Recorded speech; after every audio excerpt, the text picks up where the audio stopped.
भोपाल से प्रस्तुत हैं प्रादेशिक समाचार। नमस्कार, समाचारों के साथ मैं जितेंद्र रघुवंशी। पहले मुख्य समाचार।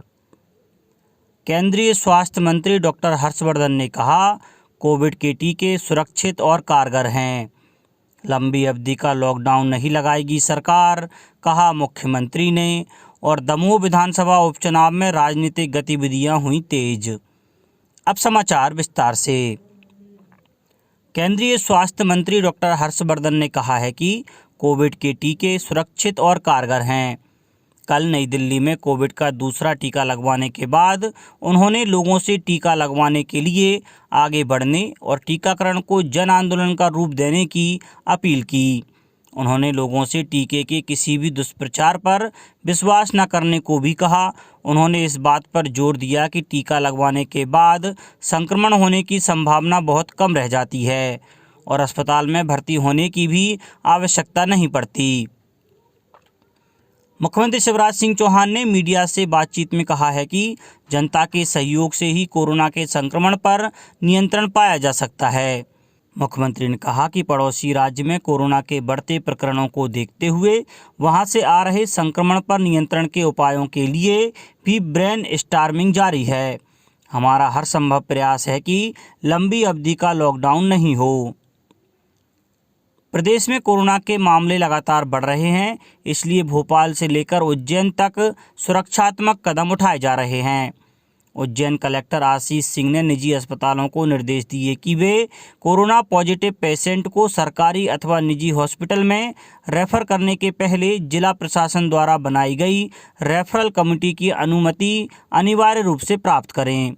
सीहोर जिले में 10, खंडवा में 28 और मंदसौर में 32 नए कोरोना संक्रमित व्यक्ति मिले हैं। राष्ट्रपति रामनाथ कोविंद की नई दिल्ली के अखिल भारतीय आयुर्विज्ञान संस्थान में सफलतापूर्वक बाईपास सर्जरी की गई। इससे पहले पिछले सप्ताह राष्ट्रपति को सीने में तकलीफ के बाद दिल्ली के सेना अनुसंधान और रेफरल अस्पताल में भर्ती कराया गया था। बाद में उन्हें एम्स स्थानांतरित कर दिया गया। मंदसौर के सामगढ़ थाना क्षेत्र के जूना पानी तालाब में नहाने गए 2 किशोरों की मौत के बाद प्रदेश सरकार ने दोनों मृतकों के परिजनों को 4-4 लाख रुपए की आर्थिक सहायता स्वीकृत की। मृतक दोनों किशोर और एक दोस्त होली खेलकर जूना पानी तालाब में नहाने गए थे। मुख्यमंत्री शिवराज सिंह चौहान ने भी हादसे के बाद ट्वीट कर शोक जताया है। दमोह विधानसभा सीट पर हो रहे उपचुनाव में राजनीतिक सरगर्मियां तेज हो गई हैं। भाजपा उम्मीदवार राहुल सिंह ने कल मुख्यमंत्री शिवराज सिंह चौहान की मौजूदगी में अपना नामांकन दाखिल किया। इस सीट पर उपचुनाव के लिए आगामी 17 अप्रैल को मतदान होना है। इस अवसर पर मुख्यमंत्री शिवराज सिंह चौहान ने कहा कि भाजपा विकास और जन कल्याण के मुद्दे पर चुनाव लड़ रही है। राहुल सिंह लोधी के सामने कांग्रेस ने पार्टी के जिला अध्यक्ष अजय टंडन को उम्मीदवार बनाया है। असम और पश्चिम बंगाल विधानसभा चुनाव के दूसरे चरण के लिए प्रचार अभियान कल शाम समाप्त हो गया। दूसरे चरण में असम की 39 विधानसभा सीटों के लिए 345 उम्मीदवार चुनाव मैदान में हैं। वहीं पश्चिम बंगाल में दूसरे चरण में 30 सीटों के लिए 171 उम्मीदवार चुनाव लड़ रहे हैं। प्रदेश में कल कई स्थानों पर आग लगने से फसल, पशुओं के साथ साथ लाखों रुपए की संपत्ति का नुकसान हुआ। पन्ना जिले में उत्तर बनमंडल क्षेत्र के जंगल में बीते कई दिनों से सुलग रही आग ने कल सुबह पन्ना शहर के निकट चोपड़ा मंदिर और पुराना पन्ना क्षेत्र को भी अपनी गिरफ्त में ले लिया। वन अमला आग बुझाने के प्रयासों में जुटा हुआ है।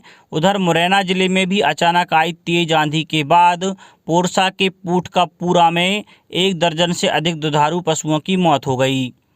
वहीं गांव के 8 घरों में आग से घरेलू सामान, दोपहिया वाहन जलकर राख हो गए। वहीं सीहोर के मंडी थाने के पास बने इंडस्ट्रियल एरिया में भूसे से गुटके बनाने वाली एक औद्योगिक इकाई में अचानक आग लगने से लाखों रुपए की संपत्ति जल गई। नगरपालिका के दमकल वाहनों ने कड़ी मशक्कत के बाद आग पर काबू पाया।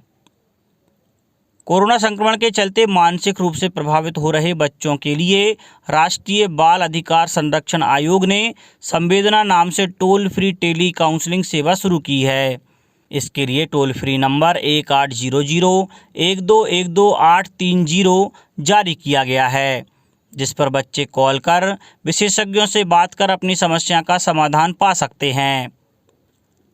देश और प्रदेश में होलिका दहन के बाद सुबह से रंग खेले जाते हैं, लेकिन सीहोर प्रदेश का एकमात्र ऐसा जिला है जहां नवाबी काल से होली दूसरे दिन ज़्यादा उत्साह के साथ मनाई जाती है। इसलिए कल सीहोर में जमकर रंग बरसा। दरअसल नवाबी दौर में नवाब भोपाल हमीदुल्ला साहब अपनी प्रजा के साथ होली खेलने दूसरे दिन सीहोर आते थे। तभी से यह नवाबी होली की परंपरा चलती चली आ रही है। किसान कल्याण तथा कृषि विकास मंत्री श्री कमल पटेल ने हरदा के किसानों से अपील की है कि मूंग की बुवाई तवा नहर के कमांड एरिया में ही करें। उन्होंने कहा कि 35,000 हेक्टेयर रकबे में बुवाई का लक्ष्य निर्धारित किया गया है। निर्धारित रकबे में ही बुआई करें, इससे ज़्यादा में नहीं। उन्होंने किसानों से आग्रह करते हुए अपील की है कि किसान अपनी मर्जी से बांध के गेट को ना खोलें और ना बंद करें। सिंचाई में यदि कोई समस्या है तो जिले के अधिकारियों, स्थानीय जनप्रतिनिधियों और मुझसे संपर्क करें। प्रमुख सचिव खाद्य एवं नागरिक आपूर्ति श्री फैज अहमद किदवई ने जागो ग्राहक जागो महाअभियान के तहत आम जनता से आह्वान किया है कि वे अपने अधिकारों के प्रति सतर्क और सजग रहकर उसका अधिक से अधिक उपयोग करें। श्री किदवई ने बताया कि रेल अथवा बैंकिंग के क्षेत्र में यदि आपने किसी सुविधा विशेष के लिए भुगतान किया है और वह सुविधा आपको प्रदान नहीं की जाती है तो आप इसकी शिकायत दर्ज करा सकते हैं। प्रमुख सचिव श्री किदवई ने बताया कि यात्रा के दौरान वातानुकूलित डिब्बे में एयर कंडीशन काम नहीं कर रहा है तो यात्री रेलवे से शिकायत करने का हकदार है। यात्रा शुल्क के अंतर की वापसी के लिए वह टीटीआई अथवा गार्ड से इस आशय का प्रमाण पत्र प्राप्त करे। इसके साथ किराए की राशि में भोजन तथा बिस्तर के लिए शुल्क लिया गया हो और सुविधा प्रदान नहीं की गई हो अथवा सुविधा गुणवत्तापूर्ण ना हो तो यात्री उपयुक्त धनराशि की वापसी के हकदार हैं। ट्रेन यात्रा में घटित दुर्घटना या डकैती की परिस्थिति में यात्री मुआवजे के लिए हकदार हैं। यात्रियों की सुरक्षा की जिम्मेदारी भी रेलवे की है।